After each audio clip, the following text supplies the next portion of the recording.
तो hello guys, welcome back to my new video.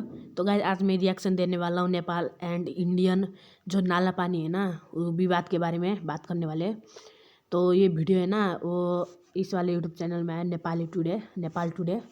तो start करते हैं वीडियो, देखते हैं क्या क्या बोला है इन भाई साहब ने।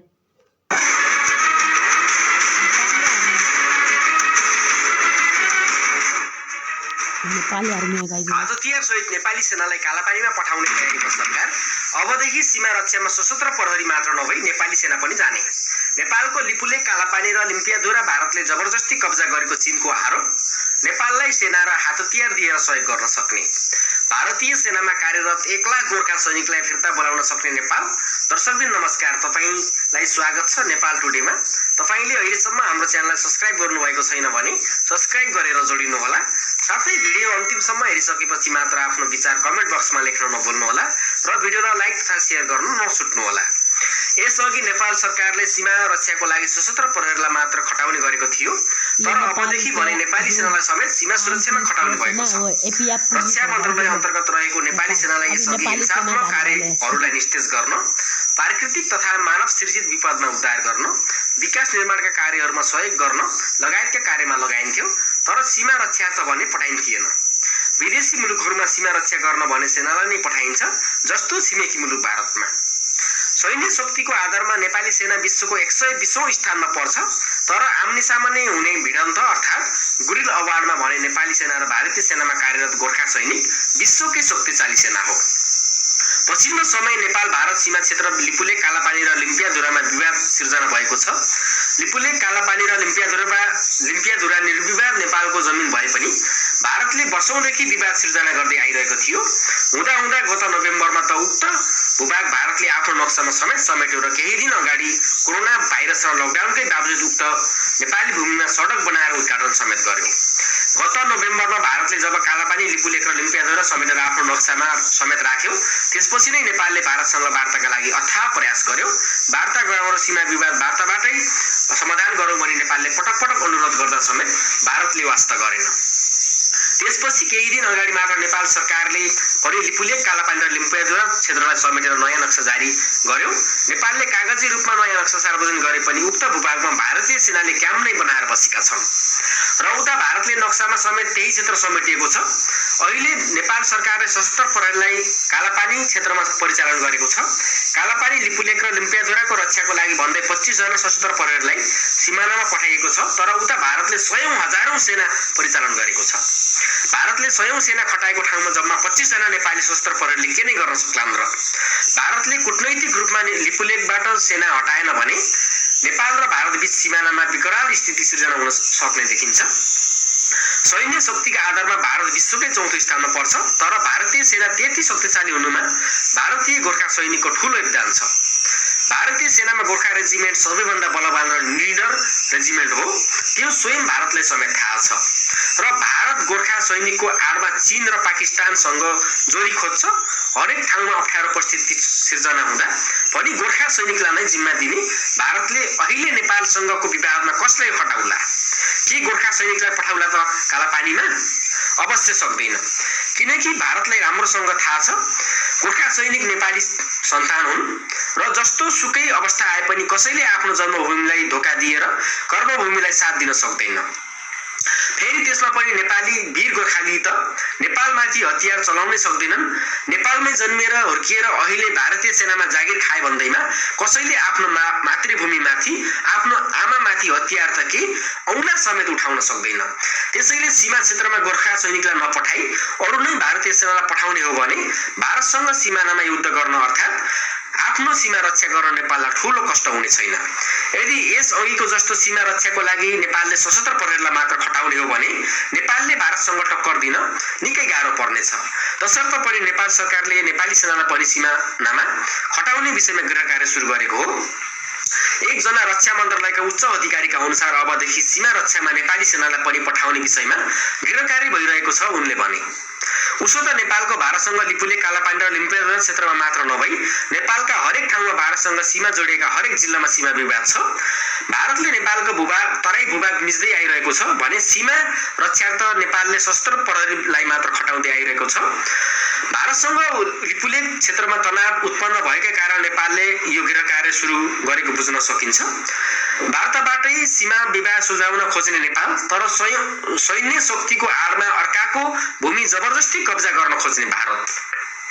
यसरी दुई देश बीच विवाद मिल्ने सम्भावना नदेखेपछि नेपालले पनि सैन्य ताकत देखाउनु अहिलेको आवश्यकता हो अथवा अहिलेको मुख्य आवश्यकता हो। साथै सरकारले उता भारतीय सेनामा कार्यरत गोर्खा सैनिकलाई पनि फिर्ता बोलाएर नेपाली सेनाको सोही पोस्टमा भर्ती गरी सीमा रक्षार्थ खटाउने हो भने भारतले हामीसँग ठाडो नजरले पनि हेर्न सक्ने छैन। गोर्खा सैनिककै आडमा नेपालसँग न्यू खोज्ने भारतसँग गोर्खा सैनिक नै नहुने हो भने सैन्य शक्तिका आधारमा भारत धेरै पछि पर्नेछ र गोर्खा सैनिकलाई नेपाल फिर्ता ल्याई नेपाली सेनामा परिणत गर्ने हो भने नेपालको सैन्य शक्ति निकै बलियो हुनेछ र अहिलेको 120औं स्थानबाट माथि उक्लनेछ। पछिल्लो समय नेपालका सामाजिक सञ्जाल प्रयोगकर्ताहरूले पनि गोर्खा सैनिकलाई यथाशीघ्र फिर्ता बोलाउन सरकारलाई चर्को दबाब दिइरहेका छन्। आफूसँग स्रोत साधन शक्ति र पहुँच हुँदाहुँदै पनि अरूलाई बलियो बनाई आफै कमजोर बन्ने देश विश्वमा सम्भवतः नेपाल मात्रै होला। अहिले तत्कालीन समयमा नेपालले भारतसँग बदला लिन अर्थात् मिचिएको भूमि फिर्ता ल्याउन उपयुक्त वातावरण समेत मिलेको छ। कसरी भने एक त हामीले पुरानो भूभागलाई बिर्सेर बसेको सन्दर्भमा भारतले आफै बुझाइदियो। अर्को महत्त्वपूर्ण र नेपालको लागि सकारात्मक पक्ष भनेको यति नै बेला भारतको अन्य दुई छिमेकी मुलुकसँग पनि विवाद चर्किनु र युद्धकै अवस्था सिर्जना हुनु हो। तपाईलाई स्मरण गराउन चाहे दर्शकबिन, केही दिन अगाडि भारत र चीनको सीमा क्षेत्र लद्दाखमा विवाद सिर्जना हुँदा 20 जना भारतीय सेनाले ज्यान गुमाउनु परेको थियो। त्यसपछि फेरि भारत र पाकिस्तानको सीमा क्षेत्र जम्मू कश्मीरमा दोहोरो गोलीबारी हुँदा 1 जना भारतीय गोर्खा सैनिकले ज्यान गुमाएका थिए। तसर्थ के बुझ्न सकिन्छ भने भारतलाई यति बेला त्रिदेशीय सैन्य ठूलो झट्का दिएको छ। दबाब खेप्न कोसेढुङ्गा सरह भएको छ। त्यति मात्र होइन, केही दिन अगाडि मात्र भुटानले पनि भारतलाई ठूलो झट्का दिएको छ। भारतको आसाम क्षेत्रका हजारौं किसानहरूले प्रयोग गर्दै आएको पानी भुटानबाट आउँथ्यो, तर भुटानले उक्त पानी बन्द गरिदिएपछि भारत झन सशंकित भएको छ। यसरी त्रिदेशीय सैन्य दबाव र अन्य केही देशको बाह्य दबाव खेपिरहेको भारतसँग हामीले आफ्नो भूमिको लागि लड्न त्यति अप्ठ्यारो हुने छैन। त्यसैगरी यति बेला भारत चीन सीमा विवादले पनि भयावह रूप लिएको छ। भारतले आफ्नो भनिरहेको ठाउँमा चिनिया सेनाले बङ्कर सहित अन्य संरचना बनाइसकेका छन्। त्यसैले भारत न त चिनिया सेनासँग युद्ध नै गर्नु न त वार्ता नै गर्नु भएको अवस्थामा भारतले चीनसँग वार्ता प्रस्ताव राखी सीमा क्षेत्रमा समस्या सुल्झाउन भनिरहेको छ। नेपालको त्यत्रो जमिन हडप्दा हामी नेपालीलाई कस्तो हुँदो भन्ने अनुभव सम्भवतः भारतले अहिले अनुभव गर्यो होला। तर पनि भारतको दम्भ र दादागिरीमा भने कमी आएको छैन। यसरी चीनसँग वार्ता गरिरहेको भारतलाई चीनले कडा चेतावनी अर्थात् दबाब दिइरहेको छ। नेपाली भूभाग लिपुलेक, कालापानी र लिम्पियाधुरामा भारतले आफ्नो सेना परिचालन गरेको भन्दै तुरुन्त उक्त क्षेत्रबाट सेना हटाउन भारतलाई चेतावनी दिएको छ।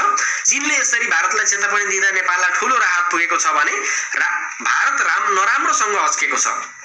नेपालले चीनको सहारामा नयाँ नक्सा सार्वजनिक गरी संविधान संशोधन गर्ने आँट गरेको हो, नत्र भने नेपाल एक्लैले यत्रो साहस गर्न सक्दैन भन्दै भारतीय मिडियाले नेपाल सरकारलाई चीनको गुलाम बनेको आरोप लगाइरहेका छन्। यसैबीचमा भारत र चीनको वार्ताकै क्रममा चीनले भारतलाई नेपाली भूमि छोड्न चेतावनी दिएपछि भारतमा डरको भुइँचालो गएको छ। भारतीय मिडियाहरू भन्न र लेख्न थालेका छन् कि नेपाललाई भारतसँग युद्ध गर्न चीनले उक्साइरहेको छ। नेपाल जस्तो एक गरिब र हात हतियार नभएको देशले कसैको सहारा बिना भारतसँग यसरी टक्कर लिन नसक्ने उनीहरूको बुझाइ छ। उता भारतले अतिक्रमण गरेको नेपाली भूमिमा आएर चिनिया सेनाले चिनिया झण्डा फहराउन थालेका छन्। यसको मतलब चीनले नेपाल भारत सीमामै आएर नेपाललाई अर्थात् सशस्त्र प्रहरीलाई हौसला र सहयोग दिइरहेको छ। चीनले यसरी नेपालको पक्षमा बोलिरहँदा र भारतलाई कालापानी क्षेत्रबाट आफ्नो सेना हटाउन चेतावनी दिइरहँदा नेपालले पनि नयाँ एक्सन चालेको छ। कालापानी क्षेत्रमा सेना परिचालन गर्ने भएपछि अब उक्त क्षेत्रमा ड्युटी गरिरहेका सशस्त्र प्रहरीलाई पनि बल पुगेको छ। त्यसैगरी यति नै बेला उता सप्तकोशीमा पानीको बहाव बढेसँगै भारतलाई अझ तनाव भएको छ। नेपालसँग सम्झौता गरी कोशी ब्यारेजको साँचो आफैसँग राखेको भारतले वर्षेनी नेपाली भूमि डुबाउन पार्दै आइरहेको थियो। जब आफूलाई पानीको आवश्यकता पर्छ उति बेला कोशी ब्यारेजका अधिकांश ढोका खोल्ने तथा जति बेला कोसीमा पानीको बहाव बढ्छ अर्थात् वर्षायाम लाग्छ, त्यति बेला सबै ढोका बन्द गरिदिने प्रवृत्तिले नेपालको तराई भूभाग डुबाउन पर्थ्यो। उक्त कोसी ब्यारेजको उद्घाटन गर्दा नै सुरुमा बनाएको बाँधले 50 वर्षसम्म मात्र काम गर्नेछ र 50 वर्षपछि नयाँ बाँध निर्माण गर्नुपर्छ भनिएको थियो। तर 61 वर्ष बितिसक्दा समेत बाँध पुनर्निर्माण नगरिनुले भारतलाई ठूलो नोक्सानी पुग्दैछ। प्रत्येक वर्ष चाहिँ यो वर्ष पनि सप्तकोशीमा पानीको बहाव बढेसँगै अर्थात् बाढी आएसँगै भारतले सबै ढोका बन्द गर्न खोजिरहेको थियो। तर आयु नागिसकेको ब्यारेज भत्किने अवस्थामा पुगेपछि बाध्यतावश केही ढोकाहरू खोल्न पर्ने भयो। त्यसपछि भारतले 26 ढोका खोलेको छ। 26 ढोका खोलेसँगै भारतको बिहार क्षेत्रका अधिकांश बस्तीहरू डुबान परेका छन्। अब भारतको यो सङ्कटबाट बस्न नेपालसँग सम्झौता गरी शीघ्र बाँध पुनर्निर्माण गर्नुपर्ने हुन्छ। तर उता लिपुलेकको विषयमा यति कठोर बनेको र नेपालसँग वार्ता नै गर्न नचाहेको भारतसँग हामीले पनि किन कोसी बाँधको लागि वार्ता गर्ने र किन सम्झौता गर्ने? नेपालले यही अर्थमा बाँध पुनर्निर्माणको लागि वार्ता र सम्झौता नगर्ने हो भने भारतको बिहार राज्य पुरै डुब्ने देखिन्छ। किनकि वर्षौंदेखि जम्मा गरेर राखिएको पानी एकैपटक बाँध भत्किएर बिहार पस्दा बिहार पुरै पानीको ताल बन्नेछ। तत्कालै बाँध पुनर्निर्माण नगर्दा भत्किने सम्भावना प्रबल छ। त्यसैले अब भारतले कोसी बाँध पुनर्निर्माणको लागि नेपालसँग वार्ता गर्न खोज्ने छ र नेपालले भने लिपुलेकबाट भारतीय सेना फिर्ता लिई नेपालको नयाँ नक्सा स्वीकार्ने शर्तमा मात्र वार्ता गर्ने अडान राखेपछि सीमा विवाद सुल्झिने देखिन्छ। यदि भारतले नयाँ नक्सा स्वीकार्न मानेन भने नेपालले पनि नयाँ बाँध बनाउन वार्ता नै नगर्ने अडान राख्नु पर्ने देखिन्छ। तपाईँ के भन्न चाहनुहुन्छ? के भारतको बिहार डुबोस् भन्ने चाहनुहुन्छ या भारतसँग वार्ता गरी नेपालले बाँध बनाइदिनुपर्छ भन्ने लाग्छ?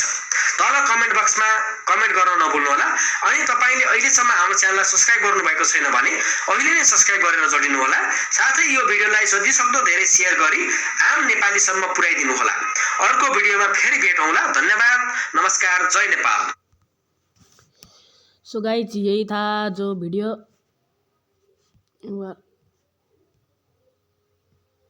गाइज जो ये वीडियो है ना, वो गाइज जो काला पानी जो लिपुलेक है वो पहले नेपाल का था। जो ब्रिटिश के ज़माने में था ना, वो तो सही है, नेपाल का ही है, लेकिन उसमें नेपाल ने वार्ता ही नहीं किया। तो फिर ये इंडिया ने ले आए गाइज।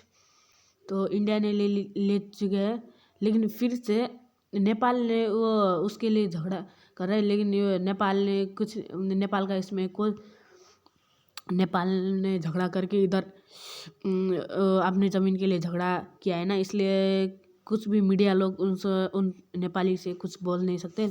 लेकिन इंडियन ही होते हैं ना, कैसे थरकाते हैं बहुत मीडिया वाला। लेकिन गाइस ये गलत है। जो नेपाल का है वो नेपाल का ही है, जो इंडिया का है इंडिया का ही है। जो ग्रेटर लिपुलेक जो पहले ग्रेटर नेपाल था ना, वो जो इंडिया उत्तराखंड, उत्तर प्रदेश, इधर सिक्किम हो गया, इधर असम जो है ना, वो पहले ग्रेटर नेपाल में था, नेपाल में ही था। लेकिन वो खरीद हो चुका है गाइज अभी तक। जो ट्रीटी ऑफ सुगौली है ना गाइज नेपाल का और ब्रिटिशर्स का, वो सुगौली में क्या लिखा है कि जब धमका के दूसरे के ज़मीन को दूसरों के ज़मीन में अपना कब्जा डालते हैं ना गाइज, उसको नहीं माना जाएगा। वह रूल था गाइज एक पहले के ज़माने में। और ब्रिटिश क्या करते थे कि काठमांडू में एग्रीमेंट कर दूंगा ये बोलते थे। इसलिए नेपाल ने बाध्यता हो गया ग्रेटर नेपाल देना पड़ा। लेकिन जो था ना गाइज, जो काला पानी लिपुलेक, जो ब्रिटिशर ने क्या कहा था कि जो महाकाली नदी है ना, उस वैसे ही तुम्हारा जगह होगा बोला था। पूरा तुम्हारा नेपाल होगा। महाकाली वो पहले महाकाली जो बड़ा वाला था ना, वो नेपाल में ही था गाइज। इसलिए आज के लिए इतना ही। Good bye, love you all, bye bye guys.